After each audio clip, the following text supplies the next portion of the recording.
ngayosaken lampahing para prajurit ingkang sami medal saking ing gadah niku. Nanging ngayosaken wonten Sang Prabu sinare jengkar saking ing Plenggan. Boten merniti dhateng ing lawangan pamungkas Pamanggara-gara Brajana Danamerta. Pasegaran ingkang tanpa pinarisa manjing dhateng ing sanggar Namijabrata. Piyambaking gantos busana piyambak. Sinare ngagem busana kaprabon gantos busana kapanggitan. Ngastu ratus den basmi kumeloning ratus ketingal manteng sak sada lanang.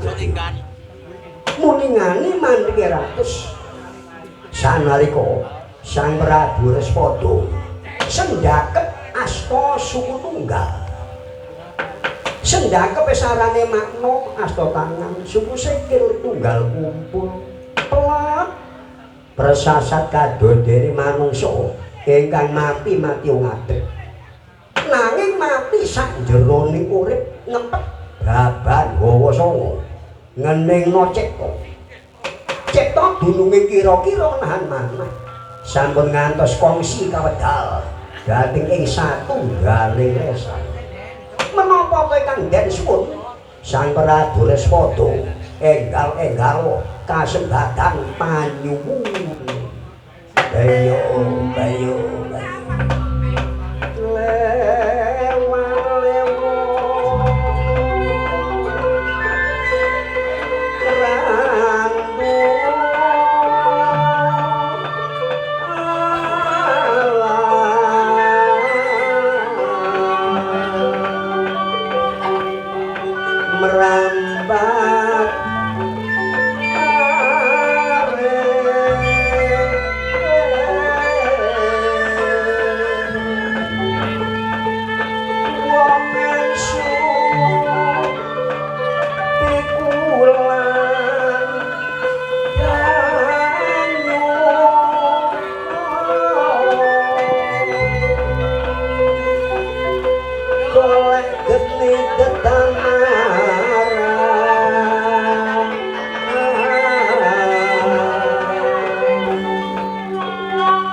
Gusti kelawan kawula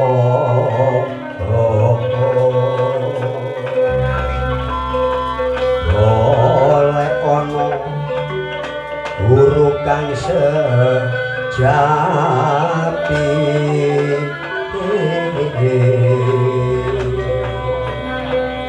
ana sanjeroning utapa naraka.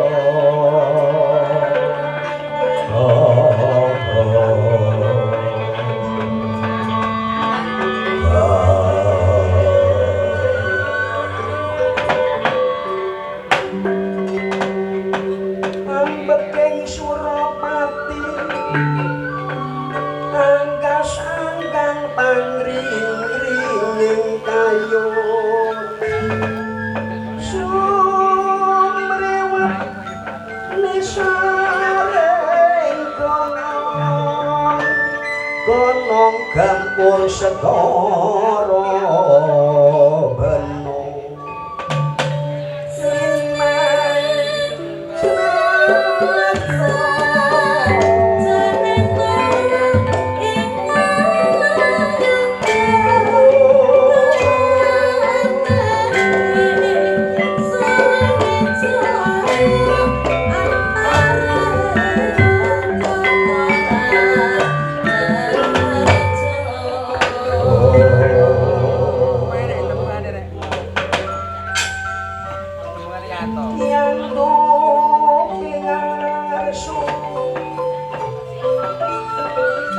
sing magar tanpa capuk ana krincinge gendali bengengeng Kurawa jeblong isih selak geladan itu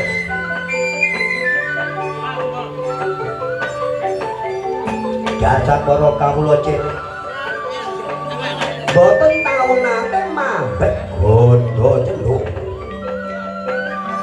sinar mabet gondo cendhung para kawula dasi ributi kawula dasi persasat kadodene selo lekipi apa solikan selo tegese watu lekiti arani semu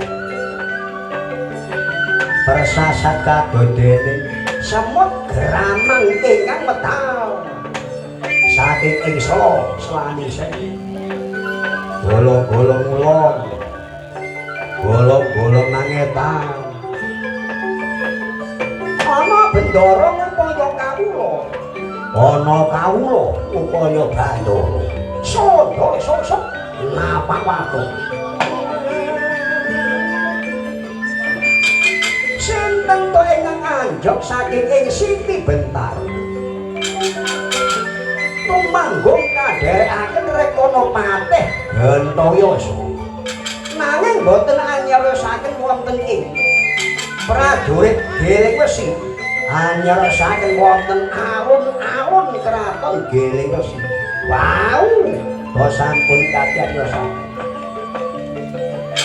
sinten ingkang bedhandhong ana ing alun-alun kraton Giling Wesi Kosowanarendra kadherekaken Bajagapati kaya kraton Giling Wesi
Sinten to ingkang gedhanggong ana ing tengah alun-alun.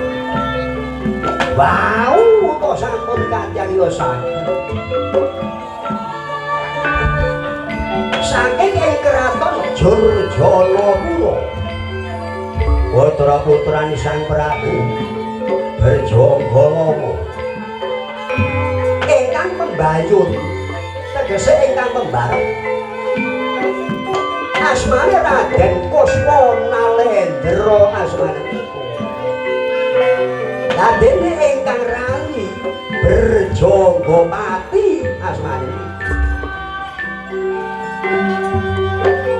Diutus tekon sanjangkane putra. Kan amana ta? Melampah ngetan bener. Menawa ana keraton Geleng Wesi. Diutus kok mandhek lan anane sanjangkane kok.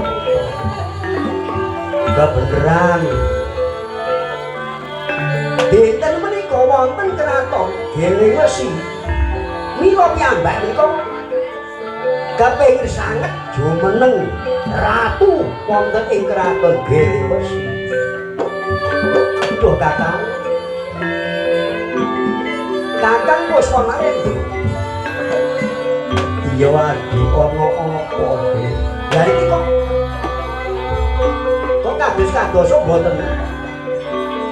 Wonten satunggal nayaka utawi pepatih raja.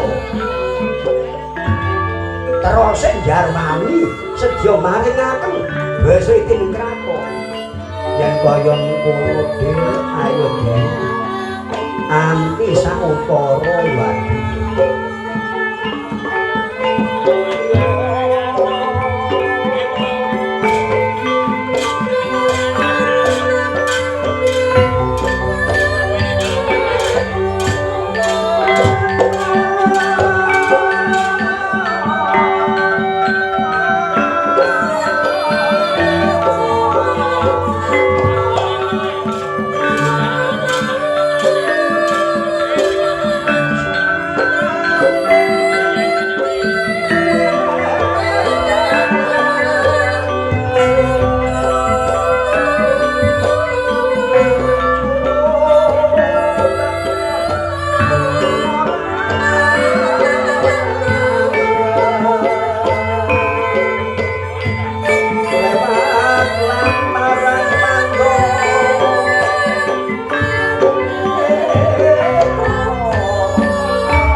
Sang Binatara Dewaya Bathara. Kakang Kuswa. Kakang Kuswa. Iya adi ana apa, Dik? Lah niki kok kados-kadosa? Kok mboten wonten ingkang majeng dhateng alun-alun sedya Jarwani senadyan to menika kepetung nayaka brata. Menapa dene pati nggih mboten wonten. Menapa menika mboten dipun tampik Kan Ratu Geleng Wesi. Perkara iku ayo dianti sakwatara. Menawa Kraton Geleng Wesi banjur ora diparingi pun Kakang sedya ngerobohno Kraton Geleng Wesi. Adi ika kaya-kaya ana prajurit utawa nayaka Prajawa Kuswanalendra Berjanggapati, jeramu kudu balik. Lantaran iki keraton mbok jaluk keraton kok kudu balik ora dibalik. Wah tak jejuing kemaretku.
Siramu sing Kuswana Lendra apa siramu sing Bredawapati yen kena tak balekno sarana jung kang becik lah dene menawa siramu bongko apa musik kon pamerno siramu sapa Dewa Jagat Sang Hyang Binathara Dewaya Bathara yen pancen nyata siramu gurung weruh karo aku sak temene ngono kepernah Sudara Anom lawan Kakang Kuswana Lendra yo aku Brajanggapati kang dadi asmaku siramu sapa siramu sapa kok mau wani sedya balekno kan Kakang Kuswana Lendra kan aku siramu sapa yo yen kurang cetha karo aku yo aku tumenggung Hadi Manggala kang dadi asmaku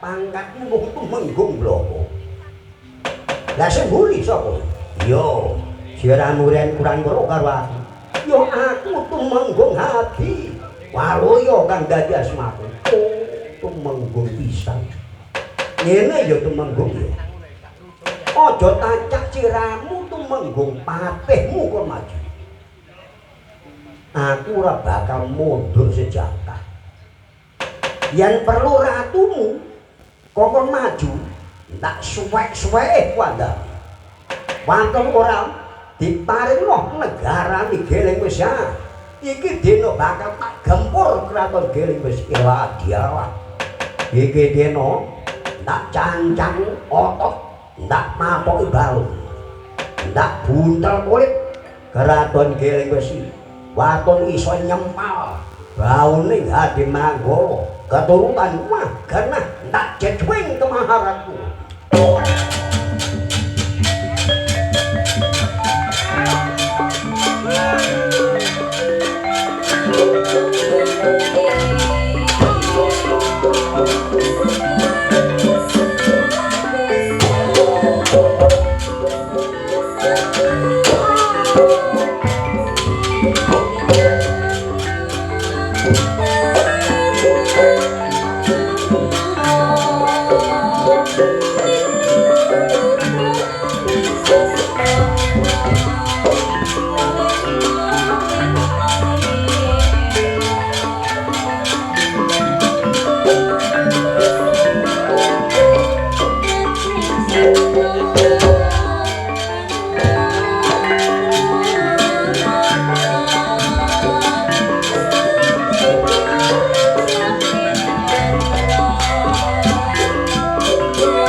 pamit.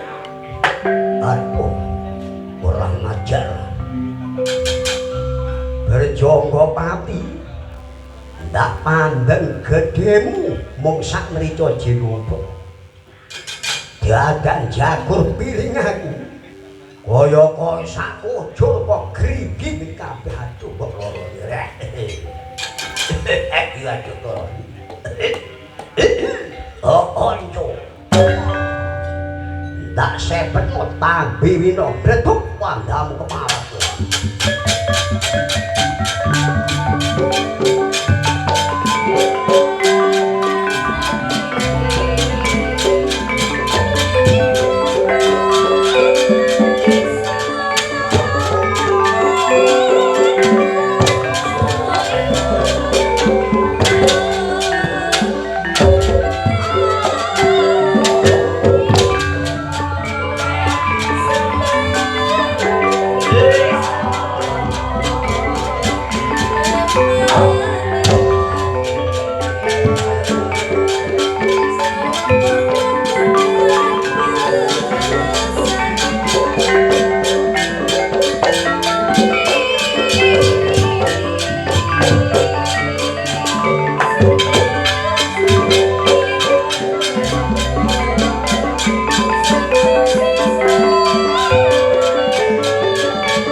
Jonggo Pati Sinaren den ajar kalian Hadi Manggulo prasasat kaya dene petik kedhokro alun sepatokan doyor-doyor kan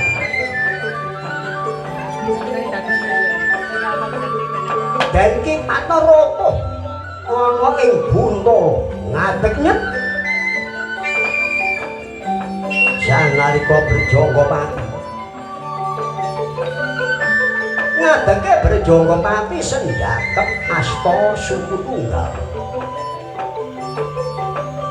sendhakep pesarane makmur asta tangan suku sekar kados dene manungsa ingkang mati-mati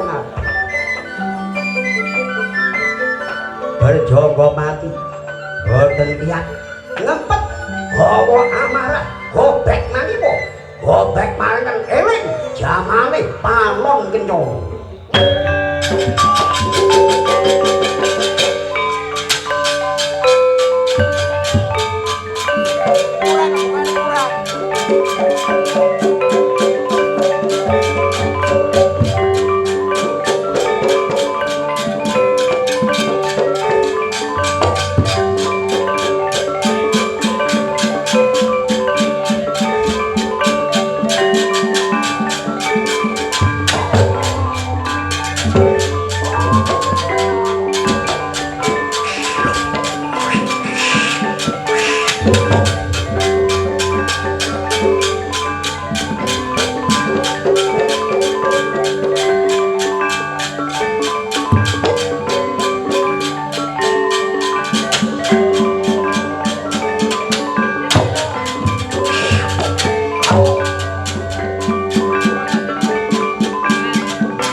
Kencana semuning driya wanom kayu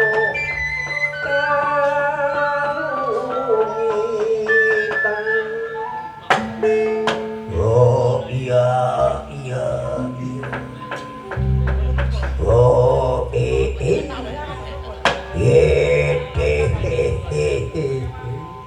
ono kawan gendoro nggih Gusti enten nabi yaiku prajurit saka ing negara Giling Besi ora ana sing cukup mungsuh Goswanalendra iku siramu ngerti ya kono kawan wong nggih kula niki ngertos ndoro saka ndi sak temene saking keraton Jurjanapura enten lelampahan inggih menika rabine Resaputra lho aku krungu Resaputra nggih niku kramane Resaputra maksudmu bareng niku ngoten pun kepingin dirabi karo Sumariwati putra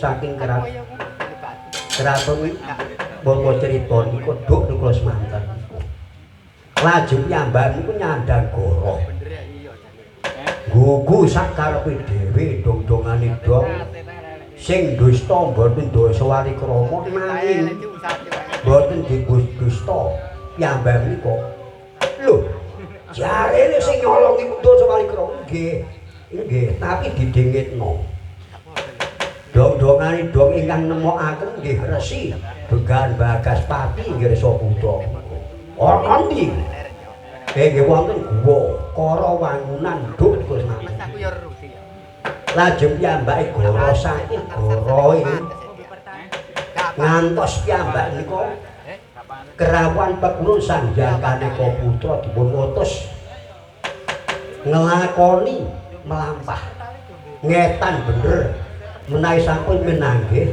kalian inggih menika kraton Giling Besi diutus mandheg menika ingkang dipun lho kurang ajar mongko iki kratone Gustiku Prabu Respada lha nggih duka mboten ngertos wonten kraton Giling Besi sak temene ngono kratone putrane Pekulun Sanghyang Bathara Sri mati disirnakno karo Prabu Watugana Ndorika Semana ora ana sing manggon banjur Gustiku Prabu Respada diutus jumeneng ratu ana ing kraton Giling Besi wadah mikir aku anak kula mboten sumerep ngoten niku kula niki pun derekno ngoten yo yen kamu Goswanalendra ora gelem belik iki Gantawiyasa mantak suwek-suwek pandang kemarepku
nyata jaramu sing gawe yaiku ontran-ontrange prajurit saka ing negara Giling Besi.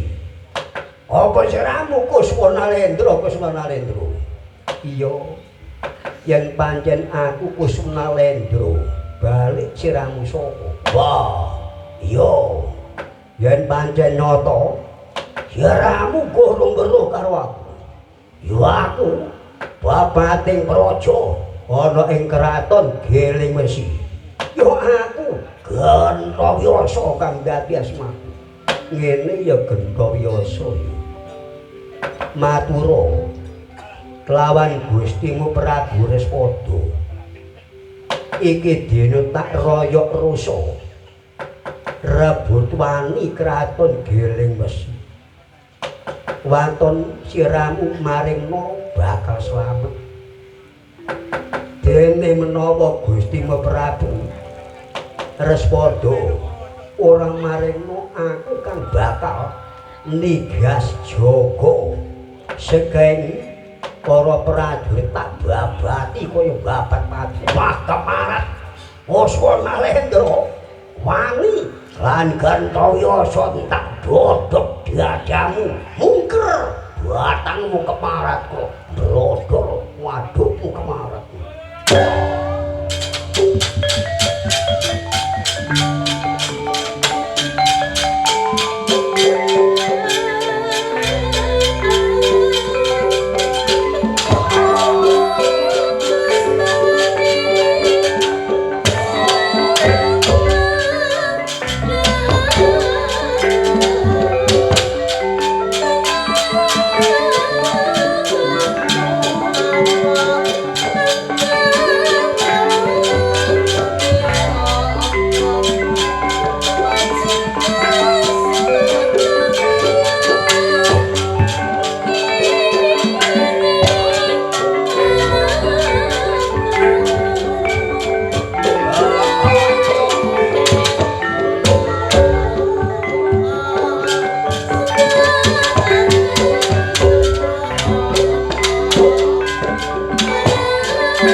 Kuswanalendra drijimu sak merang-merang gedene Wibono pipiling aku kaya sakudul grigeng kabeh aduh ngroni kanca tak sepetno tambe wina betuk wanggamu pareng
sampun katirya saking kapernah putra putu tegese putra wayah Rama Wijaya dok rika semua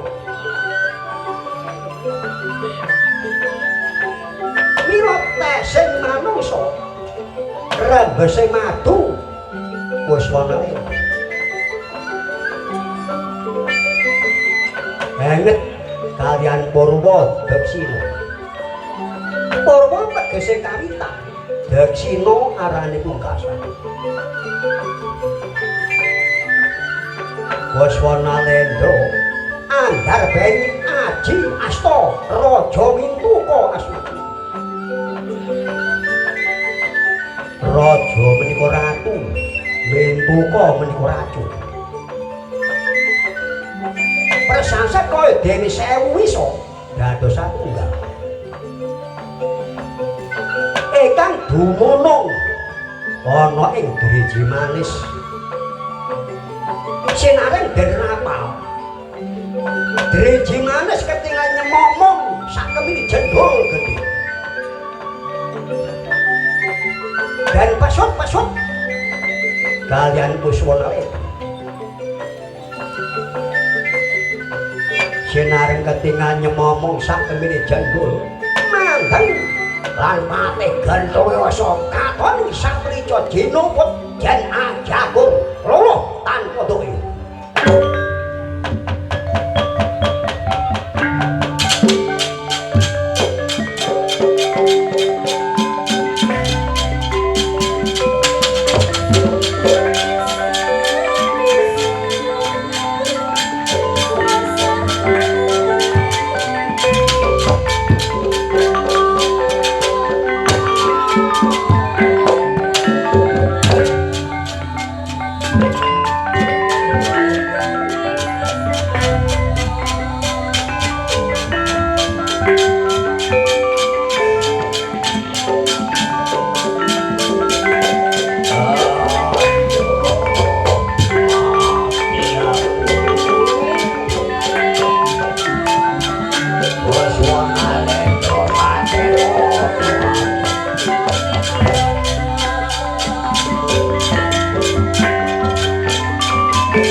Bisa obah ora bisa ontek mung wicara tok aku iso iki kok napakno apa napakno mulyakno Gantowasa ya napa ngene ya Gantowasa ya siaramu pancen nyata aku ora wani mateni sesama ono mergo aku eling jaman semono biyen sedyaku merjaya kelawan Resi Bagaspati dongdongane sing tak jangka iku luput tegese tak jangka iku salah aku dihukum kelawan ratu ning dewa diutus mlaku ngetan bener goleki kraton Gilesi.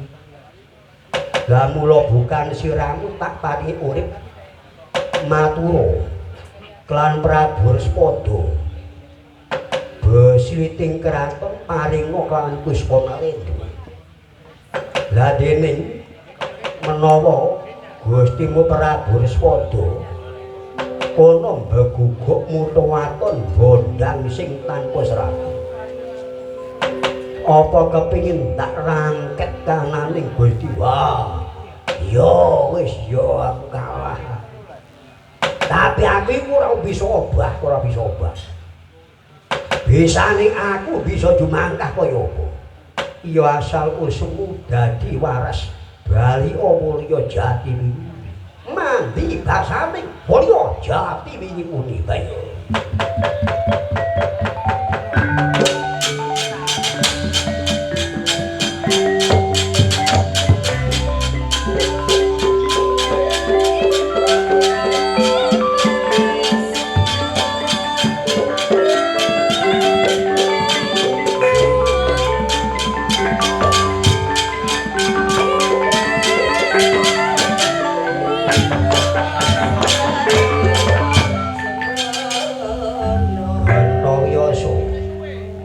sliramu menyanguk sandroning kedaton matura ndak anti ana alun-alun suwene mung sak jam dadene menawa ora dikeparengno keputusan kelawan Gusti yaiku Gusti Mrespada bakal tak pateni Gusti Mrespada wah yo Gusti kula Mrespada wah kados pundi netepaken pangandikaning menika sedya dipun raya rasa rebut wani besar iki mun rakon Gusti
sanjabaning kraton Geling Resi Kusunalena. Kok kaya apa siramu kok? Bathukmu kok nyonyong bareng kenapa? Wonenge Gusti. Ingkang abdi pun Gantawiyasa. Boten cekap Gusti mengsah. Kalian Kuswanalendra Gusti. Dewa jagat. Sang Hyang Binathara Dewaya Bathara banjur kono meksa njaluk besiting kraton wene nggih boten lepat wis ngene ya Gantawiyasa ben aku dikunjara ora apa-apa dikapak-kapakno ya ora apa-apa sepisan mergo aku wis sepuh tegese aku wis tuwa wong tuwa iku nang ndi parane aku dikenek ngene, dikenek ngono ya wis tak lakonane. Mbok kena iku lakonku ya sapa ku. Nanging aku titik adikku ya. Ni Dewi Respeni usekno. Menyang ing Dempo Pertapan Tejo Geni kanan usekno ya. Wone nggih Gusti wis kelakon dawuh. Lajeng menawi Kuswanalendra iku perkara iku gampang. Gurung kelakon. Lah dene aku dirangket yo monggo. Dilebokno ana pakanjaran yo monggo. Mbok iku pancen nyoto iku lelakonku yo sapa kok. Kabeh iku ana bebasan. Jer manungsa. Ora bisa nyelaki lakone Dewatun iku wis kelakon. Yo tak lakonane mung blok aku ora dipikir jenengan. Nanging adikku bae. Aku titik karo dulurku nom. Yaiku usekno. Menyang ing Dempo Pertapan Tejo Geni. Wonten pundi Gusti menika? Aku dhewe ora meruhi. Tapi iku jering lakon sing kok monggo. Kresa ya Dik ya. Nggih. Kakang wis padha ingkang rayi nggih. Wis toaken dawuh. Nanging kula menawi dipun krama kaliyan arek nomo manono boten kersa mergi menika. Leres menika pambik piyambak menika putra-putra Nalendra. Atinipun kula boten remen menika. Wis ora perlu ngrasani sing angel ora. Ya semono iku pancen nyata donya iki wis kon ana sing ngene ana sing ngono sing ngene wis murah. Siramu kersa ya tak usekno ya Dik ya. Nggih ngrasaken gas. Menapa gandados kersa panjenengan ta. Ayo gentaya sapa munggu. Ya Raden Puspanalendra kan Benjaka Patih mlebu. Wonten nggih Gusti. Ngestaken dawuh. Tak dolek panusen nggih Kakang kula.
Sang Hyang Binatara Dewa Yobaguna. Duh adikku ni Dewa Resmeni. Muga-muga tansah pinaringan rahayu adi enggal-enggalo. Teka ana dempok pertapan Tejo Geni. Lah dene putriku loro putriku. Iku kok kaya Durwancine jebule nenang ndi. Wah, Respoto. Iki dina siramu tak rangket. Oleh tak jaluk ora oleh yo tak jaluk kraton. Dene menawa siramu bangga, apa sih kon pamer karo aku apa? Siramu yo wis tuwa. Nglengsen prabot ora duwe putra lanang. Wis bener aku njaluk keraton wis cukup wis bener. Wis ya iku Kakang Puspanalendra. Iya ada. Suami panjenengan temoni, panjenengan rangket kiwa menawi bogo mah ora rangkate kanane Prabu Respada.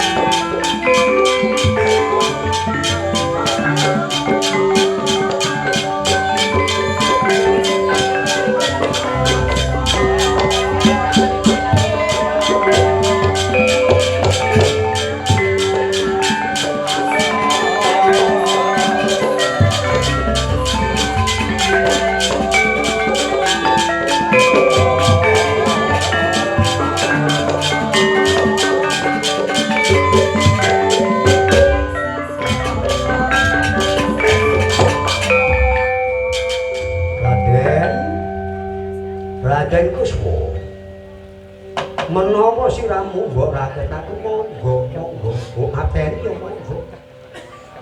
Mergo aku wis tuwa ngenteni apa wong wis tuwa. Rangketen yo monggo kono mbokno pakenjaran yo monggo. Yo yen pancen nyata siramu ora maringno yaiku besliting kraton Giling Wesi. Aku kan bakal nglebokno pakenjaran kelawan Prabu Respada. Ya monggo. Aku ora nyelak kok aku wis tuwek. Urip iku ngenteni apa sing ngenteni apa? Uripku mau ngenteni mati ora ono maneh. Aku paten ono monggo. Kunjara ya ngono. Yen pancen kaya ngono tak rangket tak lebokno ana ing pakunjaran iki. Yo tak lakonane Gusti Allah.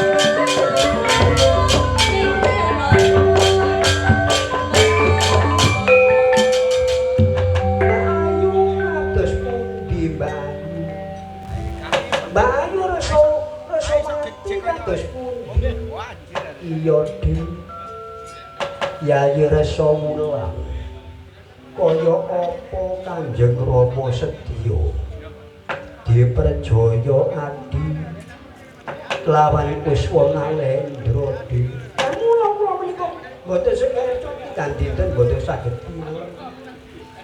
menawi Kanjeng Rama menika dipun sedani kados pundi menika ngene ya Dik ya ayo di rangkul mengkono bloko yaiku Kuswanalendra rangkul mboten kula kok Pak tangrangkul kali berjangka panti mawon jenengan ingkang ngrangkul dateng Kuswanalendra ku pejah mawon menawi Kanjeng Rama dipun pejah iku pejah ngono ya Dik menenggih yo Kuswanalendra berjangka panti Kanjeng Rama sepada mbok perjaya aku njaluk mati ya bisa.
Mergo aku wis tuwa nang ndi maneh marangku. Menawa siramu ora gelem perjaya karo aku. Kaya-kaya nyiksa karo aku. Kuswanalendra. Aja mbok siksa sing kok ngene. Aku anut kraton nanging kratonmu aja dipundhut kraton dipundhut. Kuswanalendra.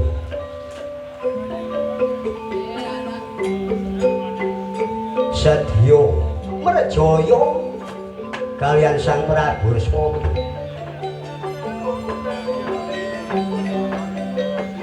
Umpama tak pateni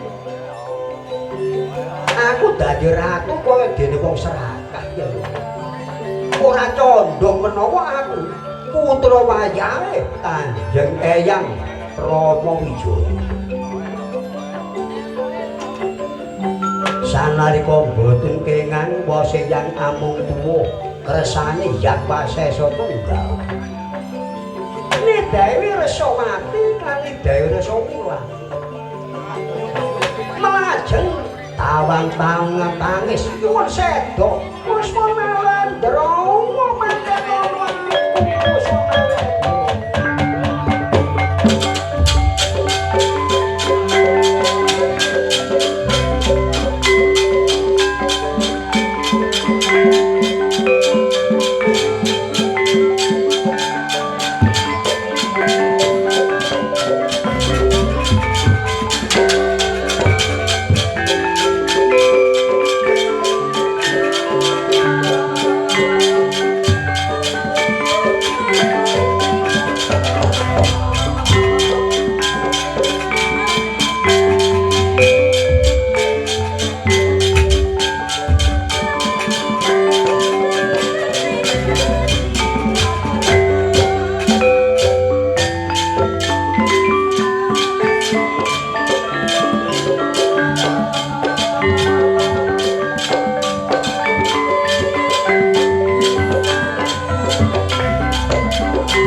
Wandani sang Kuswana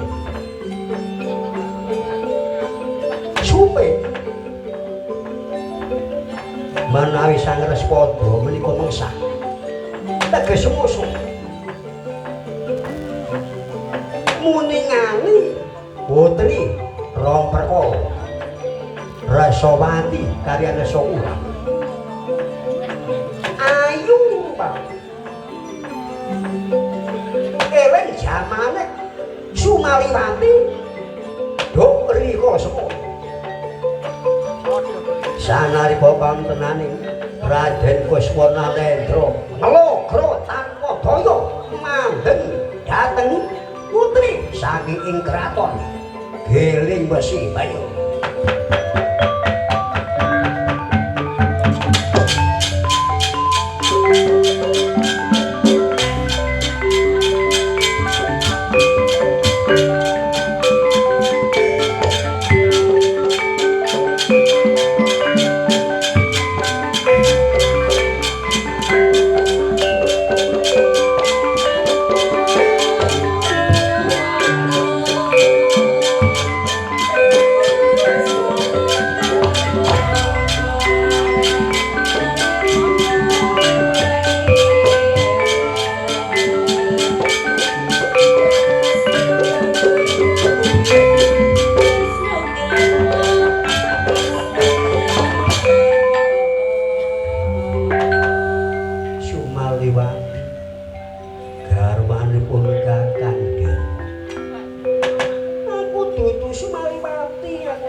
Sang Hyang Binakara Dewa Yobatara kaya-kaya garwaku nduk rika semana aja kathik ngono aja kathik manten ono aku ngene yo siramu umpama tak palakrama aku gelem mbok palakrama Kuswana Lendra tapi Kanjeng Rama aja mbok rangket kaya ngono iku wong tuwa sing uga jiwa raga Yo aku wis paten nono ora apa-apa, aku wis tuwek. Wong wis tuwek iku ngenteni apa maneh, ngenteni apa maneh. Wis menawa ndro. Mbone lho kok basa karo aku kok basa. Kula menika mboten tegel merjaya. Panjenengan dalem Kanjeng. Lho kok yo aku romo. Kok ngapa? Awit putra panjenengan dalem ne dhewe Resawati meniku kok kados-kadosa. Eling jaman semanten. Lho ora gak yo kandhang iku gak ngandel. Ngene iki Kanjeng Rama panjenengan niku di Udarono rangkete Kanjeng Rama. Iku gelem kok molo-molo. Adikku ben dikrama karo adikmu Bojonggo Pati. Siramu manggon ana krantun geleng wis banget mantun mantun siramu kesombong karo kamu. Yo nger. Pun bapa tak mendita ae. Aku wis tuwa wis. Dene kangenmu ngono jumeneng ratu yo ndak dadi ora ratu apa. Garwa karo anakku ora apa-apa wis kak iku wis legowo nak legowo nger. Wis punane ndro nuwun nggih Adi Bojonggo Pati. Wonten sing adhawuh Kakang. Iki garwaku sing siji Resawulan garwamu ayo mlebu ana sanjane Gedaton. Mengko ngundak ora cukup lakon iki terus kaya apa.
Kali Sudarwanong lan Kakang Prabu wis padha ana kraton Geleng Wesi. Lah ana kraton. Aku basa. Iki ana sanjroning alas. Wong-wong karon bloko. Kiramu putri aku kakung. Ora ana maneh aku kok kaya tresna karo awak. Aja kaya ngono. Aja kaya ngono. Wong ayu. Wong moning deno. Aku iki tresna karo awakmu. Kaya-kaya aku. Ana sanjroning kraton awakmu liwat aku siak-siak ngono.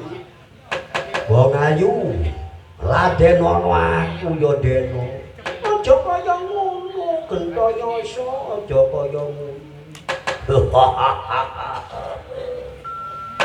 Kaya-kaya ora ana wong ayu kejaba. Dewi resmeni. Pijet ana aku ya nduk ya. Nek mari kon pijeti geger kuwi ide-ideen ya wong ayu. Aja kaya ngono, aja kaya ngono. Mengko aku balik menyang ing kraton Geleng Wesi. Kraton Geleng Wesi kono dipanggoni Prabu Puspanalendra. Kakangmu dipaten. Aja kaya ngono, Wah. Ide-ideen aku ya deno ya.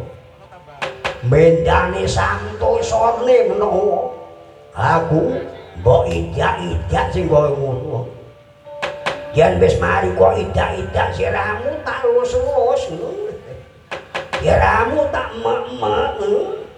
Aja kaya ngono. Ini Dewi respect. Sinaren piyambak. Rumangsa gawok, rumangsa erat. Apa sing dadi kegawokanmu? Mongko Gentawiyasa ana sanjroning kraton. Sopan karo aku. Kaya ngluhurna budi pekertining putri. Nanging ana sanjroning alas. Kaya wong edan kekurangan setan kena guna-guna malira lonto. Wong ayu nedai resmeni Raden ana aku ya deno. Iki ora ana wong ana jero alas sepi. Raden ana aku ya deno. Sanalika nedai resmeni majeng kakapangan dan bojong kalian Gentawiyasa wae.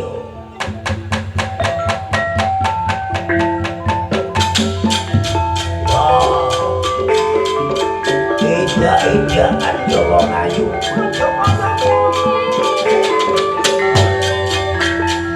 Loh, ayu.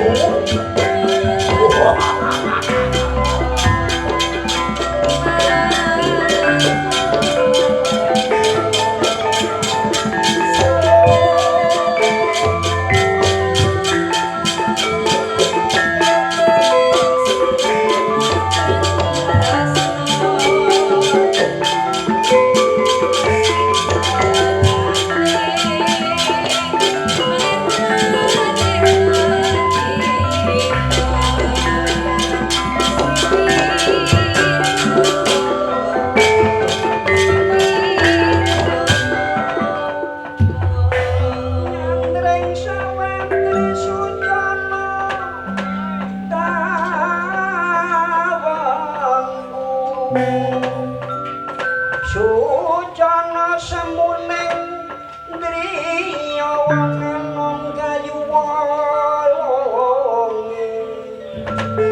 ala bace jalemo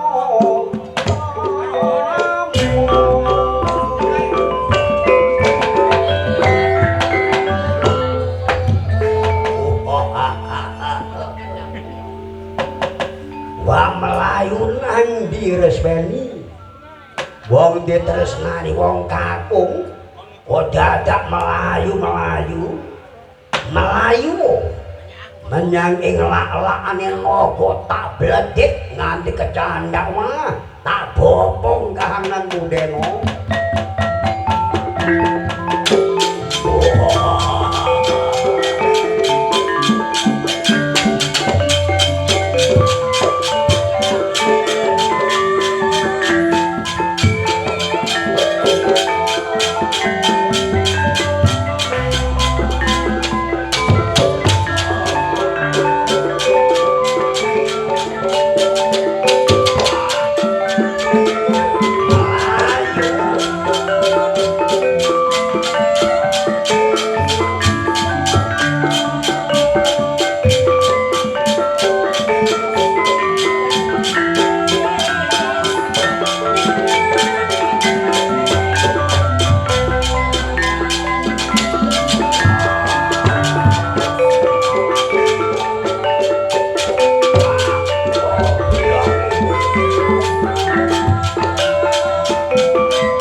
lakone nanging ing ngriku sejih papan panggonan. Boten anyar saking wonten ing madyane Wanawasa. Dewi Respeni ingkang den bojong-bojong kaliyan Gentawiyasa. Nanging anyar saking wonten ing lebeting Dempok Pertapan Tejo Geni kalih. Sinten ingkang menonang-menani Masutaraga Tapabrata. Resi Begawan Bausena asmane. Piyambak menika dipun tangisi kan ingkang putra. Tasih umur. Piyambak menika kirang langkung inggih 8 taun ngaten menika putraning Sang Resi Begawan Bausena. Ingkang asma Mandra Bau asmane. Tasih bocah. Nembe kemawon dipun tilar kan Kanjeng Ibu Seda kanane Kanjeng. Dadene kawontenane Sang Resi Begawan Bausena sumawana kinurah Badananaya mangundi wangsa menawa dendhesuk. Sedya ambapat alas ingkang den asmani alas kuwi asmane. Menawi sampun rampung anggoning yasa alas kuwi benjang ing tembe kadang dadosaken kraton asmane Kraton Wirata asmanipun ingkang manggen putra dalem Prabu Anom Mandrabahu kanamiku ing ngriku Kilora Badaranaya anggone menembah lan Gusti kang akarya jagat kandha dening kontenaning Sami Raharja ana Dempa Pertapan Teja Geni